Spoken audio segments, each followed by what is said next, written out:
भारतीय वायुसेना ने सेंट्रल सेक्टर में युद्ध अभ्यास आक्रमण किया है। राफेल और सुखोई 30, जी हां, राफेल भारत का युद्धक विमान, सुखोई 30 भारत का युद्धक विमान इसमें शामिल हुए हैं। ये युद्ध अभ्यास ऐसे समय पर हो रहा है जब भारत और पाकिस्तान के बीच पहलगांव हमले के बाद तनाव बढ़ा है। यहां युद्ध अभ्यास एयर हेडक्वार्टर की कड़ी निगरानी में हो रहा है। इसमें वायुसेना के शीर्ष पायलट भाग ले रहे हैं, जिन्हें अनुभवी प्रशिक्षकों की निगरानी में अभ्यास कराया जा रहा है। वायुसेना के इस युद्ध अभ्यास में मुख्य लड़ाकू विमान की टुकड़ियां भाग ले रही हैं। वो तस्वीरें हम आपको दिखा रहे हैं जो युद्ध अभ्यास की तस्वीरें हैं। इसमें सबसे आगे जो विमान आपको दिखाई दे रहा है वो राफेल लड़ाकू विमान है। भारतीय वायुसेना के पास राफेल विमानों की 2 स्क्वाड्रन है जो अंबाला हरियाणा और हशिमारा पश्चिम बंगाल में तैनात है। ये क्षमता, ये ताकत आप भारत की देख रहे हैं और इसकी जो गर्जना है उस गर्जना की आहट पाकिस्तान को सुनाई दे रही है। इसलिए पाकिस्तान आहत में है, पाकिस्तान आहत है, पाकिस्तान घबराया हुआ है, पाकिस्तान मनोवैज्ञानिक खेल भी खेल रहा है। और यही कारण है कि पाकिस्तान मिसाइल टेस्ट करने जा रहा है जिसकी रेंज 480 किलोमीटर रेंज है। लेकिन क्या पाकिस्तान के पास उतने युद्धक विमान हैं? क्या पाकिस्तान के पास उतने युद्धक लड़ाकू विमान हैं? क्या पाकिस्तान भारत की सैन्य क्षमता के आगे कहीं टिक पाएगा? लेकिन साफ तौर पर पाकिस्तान डरा हुआ है। पाकिस्तान गीदड़ धमकी भी दे रहा है क्योंकि सिंधु जल समझौते को लेकर पाकिस्तान ने यह कहा है, पाकिस्तान ने कहा है कि ये 24 करोड़ पाकिस्तानियों के साथ गलत होगा और भारत ये फैसला उठाता है, भारत इस फैसले पर आगे बढ़ता है तो ये युद्ध का प्रयास होगा। मेरे साथ सत्येंद्र दुग्गल साहब हैं। दुग्गल साहब, हम वो तस्वीरें अपने दर्शकों को दिखा रहे हैं भारतीय वायुसेना के युद्ध अभ्यास की, क्या कहेंगे? देखिए, ये कॉन्फिडेंस बिल्डिंग मेजर होता है जो कि कॉन्फिडेंस ना सिर्फ अपने ट्रूप्स में होता है बल्कि जो आम जनता होती है उसमें भी एक मैसेज जाता है कि हम तैयार हैं, we are ready for the ultimate battle. ये उसके लिए बहुत इंपॉर्टेंट है। और इसके अलावा एक बहुत जरूरी बात ये हो जाती है दैट कभी कभी जो थोड़ा सा लेट बैक एटीट्यूड लोगों में हो जाता है उसको सडनली शेकअप करके बताना पड़ता है कि हम तैयार हैं, हम आ रहे हैं। वो एक बहुत बड़ा मैसेज है। स्लंबर में से उठकर हम we are ready for any movement, any strike, we are ready for that. तो ये उस तरफ इंगित करता है, उस तरफ इशारा करता है। दुग्गल साहब बता रहे हैं कि ये युद्ध अभ्यास इसलिए भी है कि एक मनोवैज्ञानिक प्रभाव भी है और एक कॉन्फिडेंस बिल्डिंग प्रक्रिया भी इसे कह सकते हैं। तमाम लोग मेरे साथ मौजूद हैं। हम चर्चा इस बात को लेकर कर रहे हैं कि आखिर संकेत किस तरीके से हैं। जी द्विवेदी साहब मेरे साथ मौजूद हैं। द्विवेदी साहब, सर्वदलीय बैठक खत्म हो चुकी है, युद्ध अभ्यास की तस्वीरें हम दिखा रहे हैं, लेकिन पाकिस्तान भी संकेत दे रहा है। पाकिस्तान ठीक ऐसे समय पर जब दोनों देशों के बीच तनाव है तो पाकिस्तान मिसाइल टेस्ट करने जा रहा है जिसकी 480 किलोमीटर रेंज है। ये संकेत क्या है? देखो, ये युद्ध जो होता है इसमें पहले कैपेबिलिटी डेमोन्स्ट्रेशन की जाती है कि हमारी कैपेबिलिटी क्या है, हम क्या कर सकते हैं। जैसे भारत ने अभी युद्ध अभ्यास किया है तो वो एक डेमोन्स्ट्रेशन है, ये बताने कि ये हमारी ताकत है।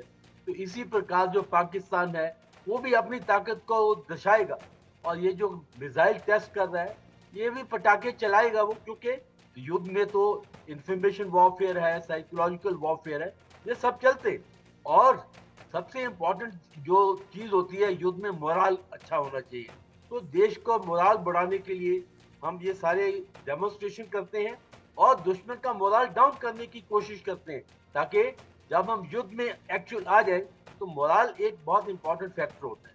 तो इसलिए ये युद्ध की तैयारियां हो रही हैं, दोनों अपनी क्षमता दिखाएंगे और पाकिस्तान की जो घबराहट है वो सामने नजर आ रही है जिससे वो एक एक्शन ले रहा है। आप यही बताइए कि जब हमने उनकी इंडस वाटर ट्रीटी को सस्पेंड किया तो उन्होंने क्या किया कि भाई हम शिमला एग्रीमेंट को सस्पेंड कर रहे हैं। अरे शिमला एग्रीमेंट तो उसमें कुछ है ही नहीं है और मैं खुद बांग्लादेश की लड़ाई लड़ा हूं, बल्कि हम उसमें शॉर्ट चेंज हुए। यानी कि पाकिस्तान का उसमें बहुत फायदा हुआ। उसके सामने 1000 PW गए, हमने अपनी जमीन जो कैप्चर की थी वो दी, और LOC जो हमने एक जी समझौता हुआ। द्विवेदी साहब, इस बीच एक और बड़ी खबर आ रही है भारत के सामने। क्या ये पाकिस्तान का सरेंडर है? क्योंकि सिंधु जल समझौते पर पाबंदी सही नहीं है, पाकिस्तान ये कह रहा है। पाकिस्तान कह रहा है कि हमें बातचीत से मसले सुलझाने होंगे, इस तरह के फैसले बेहतर नहीं है। पाकिस्तान की तरफ से ये बयान आया है, भारत के एक्शन पर पाकिस्तान का बयान आया है, और पाकिस्तान ये कह रहा है कि सिंधु जल समझौते पर पाबंदी ठीक नहीं है। बातचीत के साथ, हमें बातचीत के साथ मसले को सुलझाने होंगे, क्योंकि जिस तरीके से पूरे विश्व में चर्चा चल रही है, पूरा विश्व, कई देश ये मान रहे हैं, पूरा इंटरनेशनल मीडिया ये मान रहा है कि भारत कुछ बड़ा करने जा रहा है, पाकिस्तान को लेकर भारत कुछ बड़ा करने जा रहा है, और कहीं ना कहीं पाकिस्तान की हालत खराब है। पाकिस्तान जानता है कि सैन्य क्षमता में वो भारत के सामने नहीं टिक पाएगा, लेकिन बार बार जिस तरीके से वो हरकतें कर रहा है, बार बार जिस तरीके से वो बातें कर रहा है, जिस तरीके से आतंकवादी हमले कर रहा है, पाकिस्तान को एक बार मुंह तोड़ जवाब दे दिया जाए। क्योंकि जिसका जिक्र अभी दत्ता साहब कर रहे थे कि बालाकोट में जो एयर स्ट्राइक हुई, उसके बाद पाकिस्तान माना नहीं, तो क्या उससे कुछ बड़ा किया जाए, जिसकी चर्चा इंटरनेशनल मीडिया में हो रही है। इंटरनेशनल मीडिया इस बात का जिक्र भी कर रहा है कि भारत कुछ बड़ा करने जा रहा है, पाकिस्तान को लेकर बड़ा करने जा रहा है, और पाकिस्तान जानता है कि उसकी क्षमता क्या है।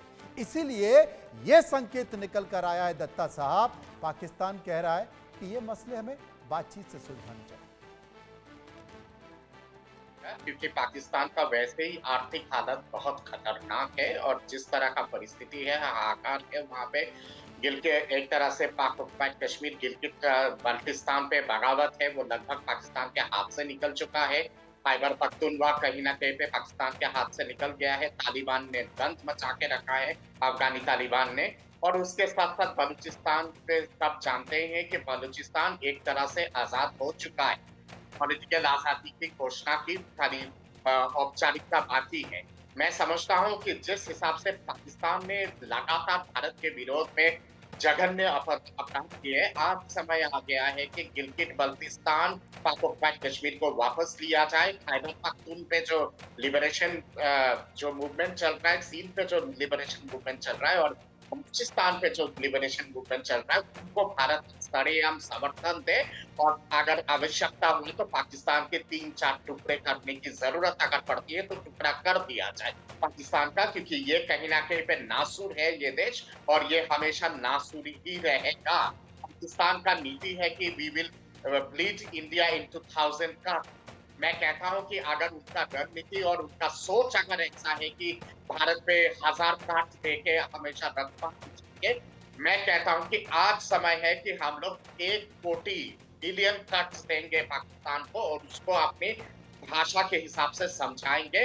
इस पे कोई आवश्यकता नहीं है कि मिलिट्री एरियाज पे आक्रमण किया जाए और नॉन मिलिट्री एरियाज को छोड़ दिया जाए। जब जब हाल फिलहाल जब इन लोगों ने इतना बर्बाद जो दहशतगर्दी कश्मीर में किए हैं, 79 लोग जब मारे हैं, वो सिविलियन नहीं थे, वो निर्दोष लोग नहीं थे। जब हमारे देश के सिविलियन लोगों के ऊपर इस तरह का रक्तपात पाकिस्तान के आतंकवादी संगठन मचाता है, तो हम भी क्यों बख्शे उनके सिविलियन लोगों को? हमें भी उस तरह से सोचने की आवश्यकता है। यासिर मुनीर जो पाकिस्तान का आर्मी जनरल है, वो तो आतंकवादी का भाषा बोलता है। मैं मानता हूं कि वो पाकिस्तान का सबसे बड़ा आतंकवादी है, और उसको कटघरे में खड़ा किया जाए। बिल्कुल आपने सही कहा, लेकिन इस वक्त की खबर यही है जिसकी चर्चा चल रही है कि भारतीय वायुसेना ने सेंट्रल सेक्टर में युद्ध अभ्यास किया है। भारतीय वायुसेना ने सेंट्रल सेक्टर में युद्ध अभ्यास किया है, युद्धक विमानों के साथ, राफेल और सुखोई 30 के साथ युद्ध अभ्यास किया है। और ये युद्ध अभ्यास ऐसे समय पर हो रहा है जब भारत पाकिस्तान के बीच पहलगांव हमले के बाद तनाव बढ़ा है। ये युद्ध अभ्यास एयर हेडक्वार्टर्स की कड़ी निगरानी में हो रहा है, जिसमें वायुसेना के शीर्ष पायलट भाग ले रहे हैं, जिन्हें अनुभवी प्रशिक्षकों की निगरानी में अभ्यास कराया जा रहा है। कॉन्फिडेंस बिल्डिंग एक्सरसाइज भी इसे कहा जाता है। सत्येंद्र दुग्गल साहब जिसका जिक्र कर रहे थे, दुग्गल साहब, संकेत क्या है, क्योंकि हमला होता है। सबसे बड़ी बात है भारत का संयम देखिए, भारत का संयम देखिए, और भारत मानवता को लेकर किस तरीके से है कि भारत में तमाम पहलगांव में भारतीय पर्यटकों की आतंकवादी के द्वारा, पाकिस्तान की सेना द्वारा पोषित आतंकवादियों के द्वारा हत्या कर दी जाती है। भारत प्रतिबंधित करता है और भारत में पाकिस्तानी दूतावास सुरक्षित है, लेकिन इस्लामाबाद में भारतीय दूतावास के बाहर पाकिस्तान की जनता प्रदर्शन करती है, तोड़फोड़ करती है, गेट में घुसने का प्रयास करती है। भारत के संयम का और कितना उदाहरण, इससे बड़ा उदाहरण क्या हो सकता है? देखिए, हम जैसे बार बार कह रहे हैं कि भारत कुछ बड़ा करने जा रहा है। मेरी आवाज आप तक आ रही है? जी क्या? बिल्कुल, आपकी आवाज मुझ तक आ रही है। कुछ बड़ा करने जा रहा है। देखिए, हम हमेशा बड़े को युद्ध से या स्ट्राइक से इक्वेट करते हैं। वो तो एक ऑप्शन है ही कि बड़ा करने जा रहा है मतलब स्ट्राइक होगा। उसके अलावा जो है वो और भी कई ऐसे मेजर्स हैं that everything need not start with war and everything need not finish with the war. ये जो बीच में जो एक्टिविटीज हो रही हैं, जैसे कल से जो मेजर्स गवर्नमेंट ने लिए हैं और अभी जो ऑल पार्टी मीट हुई है, वो एक बहुत बड़ा संकेत है कि हम एकजुट हैं।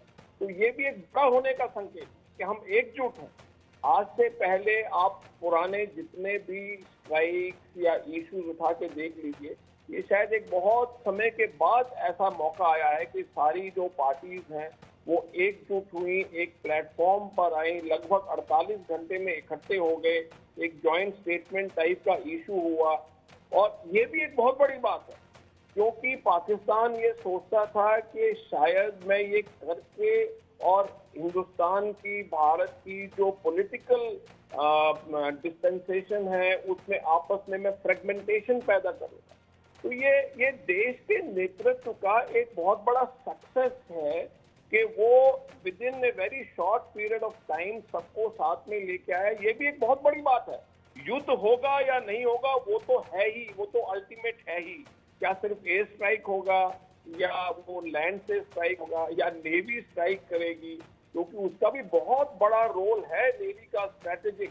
और शायद पाकिस्तान जो है वो अपने उसने जहाज तैयार कर लिए हैं, अपने जो उनके जो वायुसेना के जो उनके जो है एयरफोर्स स्टेशन हैं, लेकिन वो शायद भूल रहा है कि भारत के पास में बहुत सशक्त और अंदर तक मार करने वाली नेवी भी है, जो हम लोग सब शायद भूल जाते हैं। तो वो भी कुछ बड़ा हो सकता है, ऐसी बात नहीं है। उसके अलावा सबसे जो इम्पोर्टेंट, जो बड़ा होने वाला वो ये है कि हम, जैसा आपने बोला, पेशेंस टेस्ट हो रही है। बिल्कुल ये बात नहीं है कि आज ऐसा हुआ और कुछ घंटे में भारत काउंटर स्ट्राइक कर दे, वो ऐसा नहीं हो सकता। ऐसा पॉसिबल